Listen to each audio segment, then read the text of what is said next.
Hello everyone. Today we are going to learn about Management Information System और MIS. Exam में अक्सर ये question आ ही जाता है, what is management information system. उसकी कैरेक्टरिस्टिक्स को डिफाइन करने के लिए, उसके फंक्शंस को डिफाइन करने के लिए, उसके ऑब्जेक्टिव्स को डिफाइन करने के लिए ये क्वेश्चन अक्सर आ ही जाता है।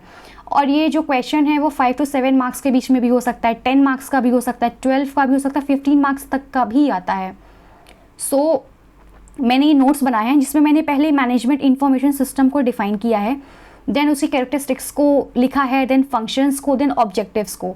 तो आप क्या कर सकते हैं, अपने एग्जाम के जस्ट पहले, just for a quick revision, इसको एक बार रेफ़र कर सकते हैं, इसको एक बार पढ़ सकते हैं, ताकि चीज़ें जो हैं वो मेमोराइज हो सके।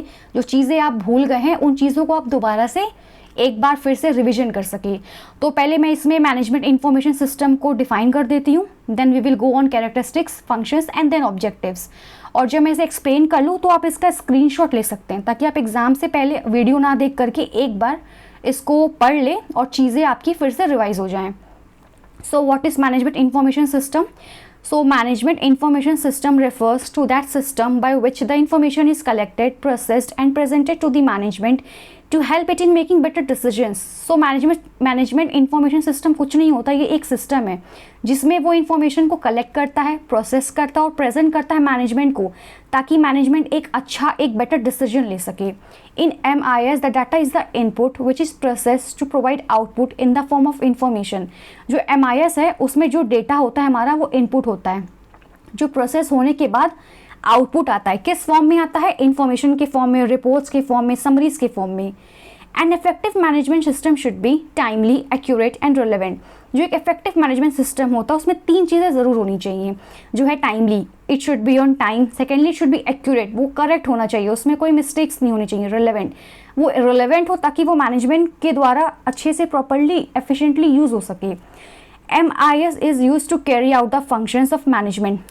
You know, being a management student, what are the functions of management? वही planning, organising, staffing, directing, controlling, decision making, reporting, budgeting. तो जितने भी मैनेजमेंट के फंक्शंस हैं उसमें MIS जो होता है वो एक उसको कैरी करने के लिए यूज़ होता है। MIS is also essential in coordinating, controlling, analyzing and visualizing of information for marketing personnel. जो MIS होता है वो मार्केटिंग पर्सनल, मार्केटिंग मैनेजर्स के लिए भी बहुत यूज़फुल होता है, ताकि वो चीज़ों को कंट्रोल कर सके, कोऑर्डिनेट कर सके, इंफॉर्मेशंस को, डेटा को एनालाइज कर सके, उसे विजुअलाइज कर सके। MIS system should consist of 5 components. 5 components होते हैं MIS के, namely hardware, software, people, procedures and collecting of data. This is the diagram. You can make a diagram like this. Components of MIS. आप बीच में ऐसे management information system को लिख दीजिएगा, then इसके जो 5 कंपोनेंट्स है इसको यहाँ मेंशन कर दीजिएगा। इससे इसको बनाने से एक एग्जामिनर को एक अच्छा सा ओवरव्यू मिलेगा, एक अच्छा सा कह सकते हैं कि उसको लगेगा एग्जामिनर को कि हाँ बच्चे ने पढ़ा है, अच्छे से चीज़ों को प्रेजेंट किया है। तो एक डायग्रामेटिक रिप्रेजेंटेशन भी ज़रूरी है कहीं ना कहीं। आप चाहें तो आपके टोटली इट्स अपॉन यू, अगर आप चाहें तो इसको ऐड कर सकते हैं, अगर आप ना चाहें तो स्किप कर सकते हैं। बट हाँ, मेरा रिकमेंडेशन है कि अगर आप इसको बनाएंगे ऐसे, क्योंकि बहुत डिफ़िकल्ट नहीं है, सिंपल सा है, तो एक अच्छा इम्पैक्ट पड़ सकता है और आपकी मार्किंग थोड़ी सी इम्प्रूव हो सकती है। Then the ultimate goal of MIS is to provide managers with timely and appropriate information, allowing them to make efficient and effective decisions so that the value and the profit of the business could be achieved and increased. तो जो ultimate goal होता है MIS का वो यही होता है कि वो जो मैनेजर्स को टाइमली इन्फॉर्मेशन है वो दे सके उन्हें, ताकि जो वैल्यू और जो प्रॉफिट है बिजनेस का वो अचीव हो सके, वो इंक्रीज हो सके मैनेजर के द्वारा। Then depending on the level of management, the MIS performs 3 vital roles in any type of organization. किसी भी टाइप के ऑर्गेनाइजेशन में ये 3 vital role play कर सकता है MIS. As you know, level of management. Being a management student, there are 3 levels of management. You must be knowing. The first is the operational level, the second is the middle level, the third is the top level. तो in operational level what does it do, it supports the business operations, जो day to day business operations होता है वो उन्हें support करता है. Second is the middle level, it supports the managerial decision making, जो managers के डिसीजन होते हैं वो मिडिल लेवल पर उसको सपोर्ट करता है.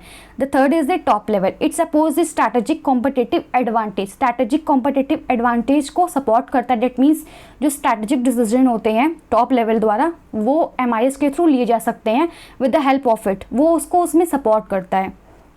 देन ये हमारा डेफिनेशन कंप्लीट हो गया. इतना अगर आप लिखेंगे तो आई थिंक काफ़ी होगा. Then second, coming to the characteristics of features. अगर फीचर्स पूछता है या कैरेक्टरिस्टिक्स पूछता है तो कंफ्यूज नहीं होना है, दोनों एक ही चीज़ होती हैं. तो आप इसको ऐसे हाईलाइट करके लिख सकते हैं पॉइंट्स में हेडिंग डाल करके. सो ये बहुत ही अच्छा इम्पैक्ट डालता है. The examiner need not to check the whole line, वो सिर्फ इतना पढ़ लेगा, उनके पास टाइम नहीं होंगे तो भी इतना पढ़ करके भी वो समझ जाएंगे कि हाँ बच्चे को आता है, उसने अच्छी खासी तैयारी की है. एक अच्छा प्रेजेंटेशन हो जाएगा. सो पहला है management oriented. So as you know the MIS is used by the managers to make effective and efficient decision. तो एक एफिशिएंट डिसीजन के लिए मैनेजर्स द्वारा ये यूज़ होता है. So it is totally management oriented, उसी पर्पज़ के लिए ये. Second is integrated system. MIS is made by integrating it's 5 components. जो 5 कॉम्पोनेंट्स होते हैं MIS के उसको इंटीग्रेट करके ये सिस्टम बना है, जैसे software, people, procedure and collection of data. The third is it provides relevant information. MIS जो होता है वो रेलेवेंट इंफॉर्मेशन प्रोवाइड करता है मैनेजर्स को, जैसे कि data of customer, sales data, accounts data. यहाँ पर ये लिखा हुआ है MIS provides relevant information to the managers which is the data like customer data, sales data, accounts data etcetera. Fourth point is the flexibility. Flexibility मतलब जो चीज़ें flexible हो, चेंज की जा सके. तो MIS में क्या होता है कि कोई भी चीज़ या कोई भी डेटा है वो फ्लेक्सिबल होता है, उसको आप चेंज कर सकते हो. MIS makes the data flexible, that is any changes in the data can be easily made. Fifth is it transforms the data into information. MIS का ये है कि MIS process the data and provides with useful information. जो MIS होता है वो data को process करता है और मैनेजमेंट को, मैनेजर्स को यूजफुल इंफॉर्मेशन के साथ प्रोवाइड कराता है. The sixth is avoid redundancy in data. Redundancy का मतलब होता है डुप्लीकेशन. कोई भी डुप्लीकेशन जो होता है वो उसको अवॉइड करता है. MIS avoids the duplication of data which makes the data more accurate. Now coming to the functions. What are the functions of MIS? MIS collects the data from various internal and external sources like the data related to the sales, customer, employees, accounts and competitors.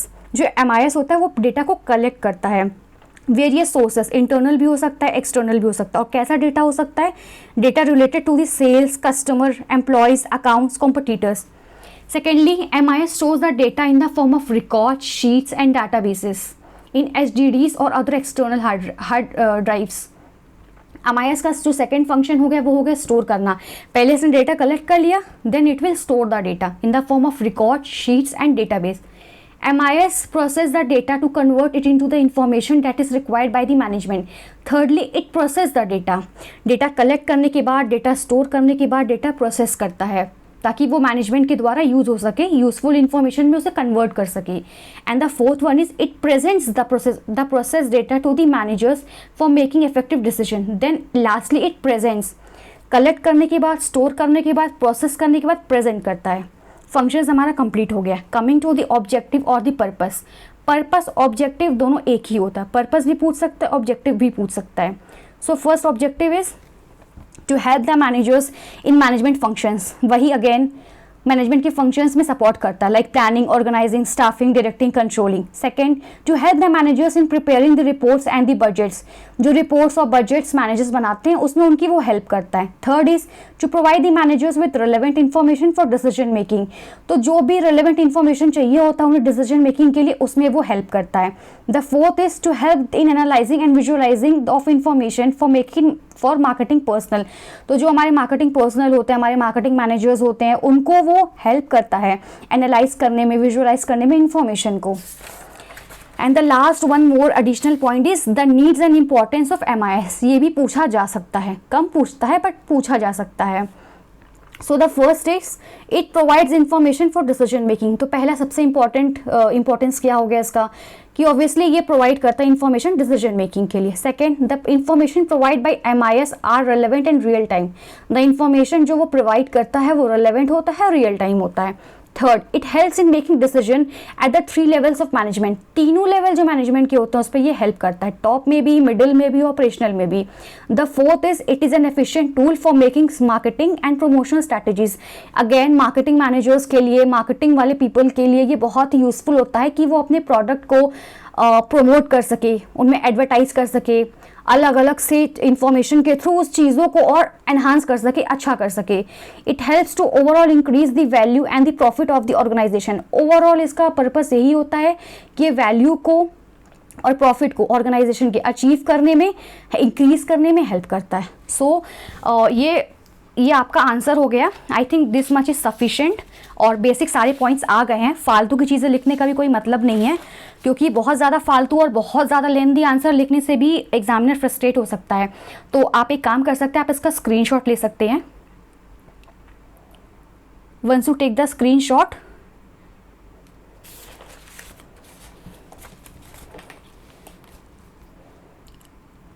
एक बार आप screenshot ले लें, उसके बाद आप इसको exam के जस्ट पहले रिवाइज कर ले, ताकि जो चीज़ें भूली हुई हैं वो फिर से याद आ जाएं, मेमोराइज हो जाए, क्विक रिवीजन हो जाए।